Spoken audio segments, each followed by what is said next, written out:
Well, it took us a while, but here I am, back on the Darren Lynn Bousman train. Hello everybody, welcome back to Meddling in Antiquity. My name is Terrence, and today we're going to be talking about Darren Lynn Bousman's film, Repo, the Genetic Opera. Ironically enough, this will be the third Darren Lynn Bousman film that I have covered in this particular series. Once again, it also stars Terrence Zdunich, who obviously I'm a massive fan of because this will be the fourth video in total that he has been mentioned in, because he's just that talented. I can't stop that. There's no way I can stop him from being good at things. Same thing with Darren Lynn Bousman. Talent cannot be stopped. Either way, Repo, the Genetic Opera. So the interesting thing about Repo is that despite the fact that it does have some similarities to things of the same name, Repo Man, Repo Men, etc., interestingly enough, in looking in the history of the film and of the subject matter, it actually started as a collaborative project between Bousman and Zdunich in 2002 as a stage production called The Necromerchant's Debt.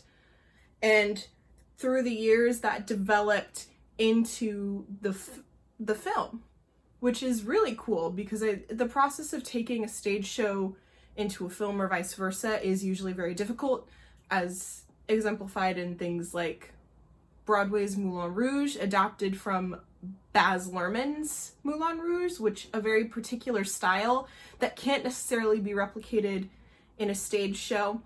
And then you have Phantom of the Opera, taken from the stage to film by the late great Joel Schumacher, whose passing is the only reason that I didn't do this as the third Darren Bousman film in a row in One-Off Wonders. However, it's a really cool thing to know that the show has progressed from this stage production in 2002 and then through those 5 years of development and constant working and refreshing the film. The idea, it came and they started principal photography for Repo, the Genetic Opera in 2007.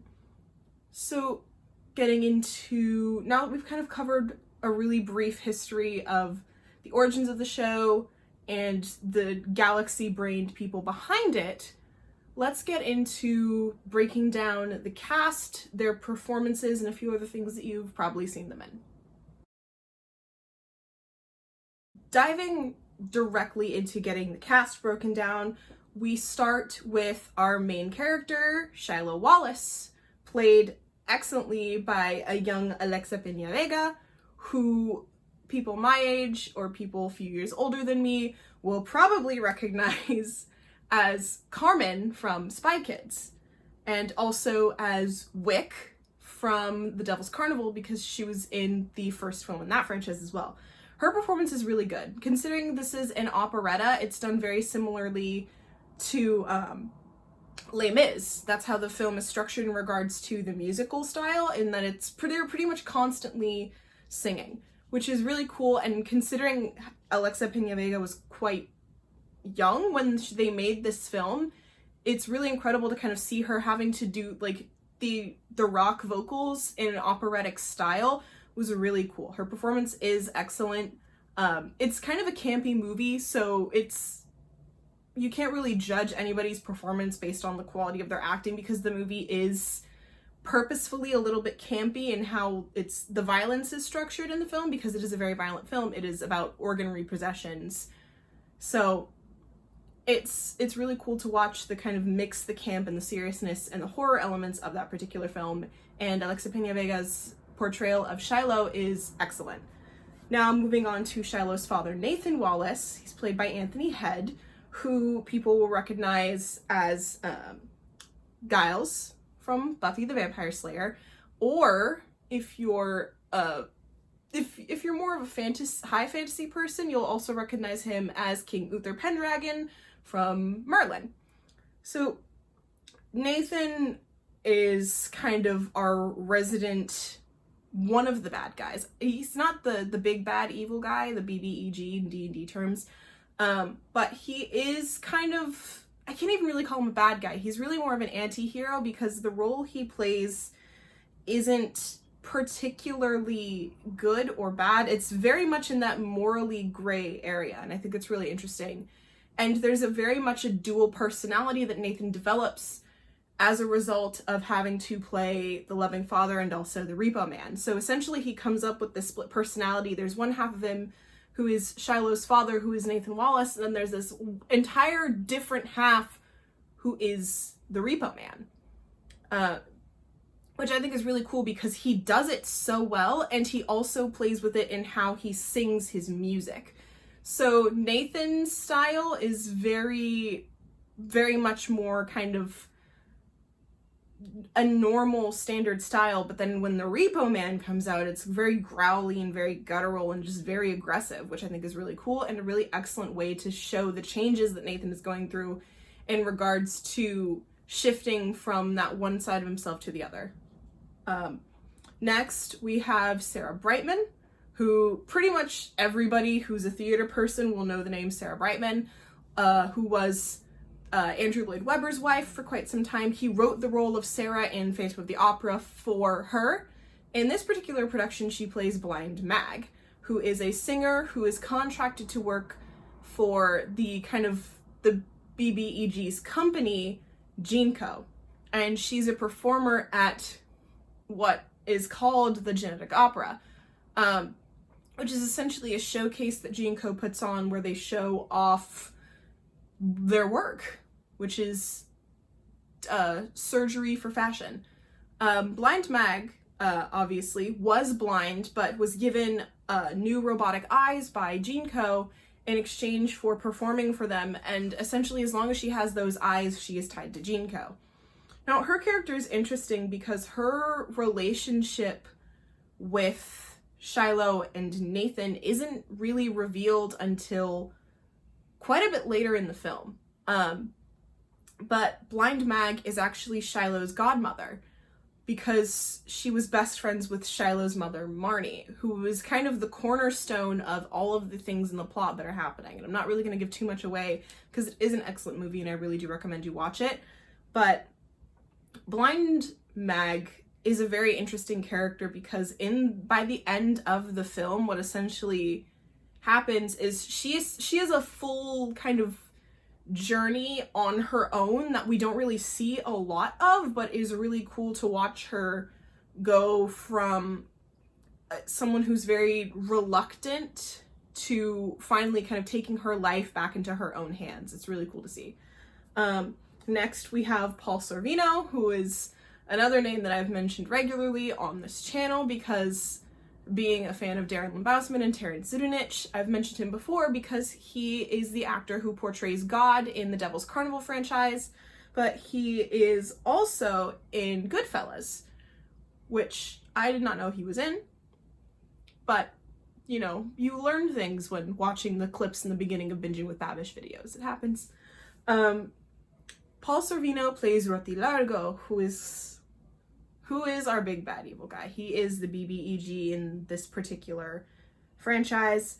So he runs GeneCo. GeneCo is his brainchild. He is the creator. He owns the company, and his story is very interesting. His relationship, it's very much a tangled web of relationships. So Rati used to be in love with Shiloh's mother, Marnie, until Marnie met Nathan, Shiloh's father.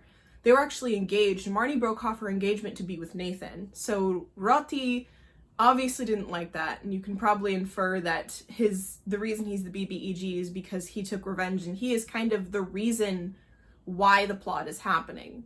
But everything kind of hinges on Marnie's relationship to Shiloh, Nathan, Blind Mag, and Rati, which is really interesting and really cool because it's one of those kind of the invisible character is also the most important one and the reason the plot happens, which is kind of how I see Act 2 of Rent. However, Paul Sorvino's portrayal of this character is excellent, but then again, pretty much everything Paul Sorvino does is relatively excellent. So, next we have Bill Moseley as Luigi Largo. Bill Moseley, if you've seen the Devil's Carnival franchise, you'll recognize him as the magician in those particular films, and he is the oldest son of Roti Largo. He has really bad anger management issues, which lead him to just get angry and kill people very, very often. And the reason I'm mentioning the kids is because there is a very interesting story about Roti in regards to his relationship to his children and their relationship to the company, to Jinko. So Roti Largo really likes killing people. Bill Moseley is hilarious as Roti. Essentially all the kids are really funny. It's really cool to watch their relationship because it's just horrible and dysfunctional and terrible, but also really entertaining. They do such an excellent job with it. Then we have Ogre, who I have mentioned before on this channel because he was also in the Devil's Carnival franchise as the twin. He plays Pavi Largo, who has a bad habit of stealing people's faces and attaching them to his own. He is a face thief, which is very similar to the character that he plays in the Devil's Carnival, which I thought was kind of funny. Like in regards to just how they kind of tied in that familiarity with the actor to the character. I thought that was really fun. Then next we have Paris Hilton. Yeah, yes, you did hear that right. Paris Hilton is in this movie as a character Amber Sweet, who is Roti Largo's only daughter who is addicted to plastic surgery. Her entire character hinges on the fact that she is addicted to surgery and a particular drug that numbs the body during surgery called Zydrate that is created and sold by Jinko. However, Amber Sweet is addicted to the street version, which is what brings us around to Terrence, Zdunich's iconic character, the Grave Robber, who sells and deals black market Zydrate. In fact, there's a really cool song about it in the show that you should listen to if you suddenly get the urge, because it's probably one of my favorite songs in the entire film, is Zydrate Anatomy, because it's really fun. It's an ensemble bit, and it's just the Grave Robber telling you about Zydrate, pretty much. It's really great. But obviously, we all know how much I love Terrence Zdunich. I don't have to talk about that anymore. I'm done talking about my love for Terrence. If you want to know how much I love, just watch the American Murder Song one or the other two Devil's Carnival ones. It's kind of obvious because I keep doing Terrence Zdunich related things on this particular channel, like a lot. It's gotten to the point where it's become a little excessive. So now I need to find more Terrence Zdunich and Darren Lynn Bousman things to talk about, because I might have run out, but you know what? I'll find something. Bet on that. Anyway, that has wrapped us up for explaining the cast and giving you a brief idea of the film. Now let's get into final thoughts. Obviously, it's become a bit of a theme on this channel for me to talk about kind of more horror, thriller, and science fiction related things, because that's what I really like. And Repo, interestingly enough, I did not find out about or get into until after I was already a massive fan of the Devil's Carnival franchise. Devil's Carnival was really my first introduction to Darren Lynn Bousman and Terrence Zdunich and Sar Handelman's work. But through that I found Repo, and already having been a fan of Alexa Peña Vega because I was a massive Spy Kids fan as a kid, it was really kind of a natural progression of, okay, I can get into this. This is cool. They're stealing organs and then singing about it. That's great. That's fun. But Repo is a really incredible film. It's a really cool look at dystopian science fiction, particularly. And how they set up the world is really cool, because there's a lot of wide shots And they do a lot of really cool cutaways in regards to the backstory of the world you're diving into that are comic book panels, essentially. And it's really, really cool because they'll freeze frame on something and then it'll fade into like a comic book panel of that particular character's backstory. And they do that in the very beginning of the film. That is actually how the film starts. They explain the background of the rise of Jinko and the beginning of organ repossessions. They also do it for Nathan's backstory, Relti's backstory, and Blind Mag's backstory, which is really cool because there are these cutaway moments where it's kind of a way to rest your brain from everything else that's happening because there's a lot that goes on in this movie. There's a lot of movement, there's a lot of things that happen, and it's really nice to have those moments where you can kind of pull away and not have to pay attention to the music, and you can just rest your brain and just watch something, which I think is really nice and a really easy way because they happen at kind of the 3 turning points of the film, which is really smart. A really incredibly, really smart way to pace the movie. But everyone in the film is amazing. Paris Hilton does fantastic in this movie. Terrence Zdunich is incredible as always. I don't think he's ever been bad in a thing. Ever, really. Alexa Pena-Vega is fantastic. Paul Sorvino is like good no matter what. He's just good at it. There's a reason he literally played God in 2 movies. I'd like to see him play God in the 3rd one, please. Devil's Carnival Part 3, please. Maybe one day, eventually, possibly. I would like that. I would like to be in it too. That would be pretty cool.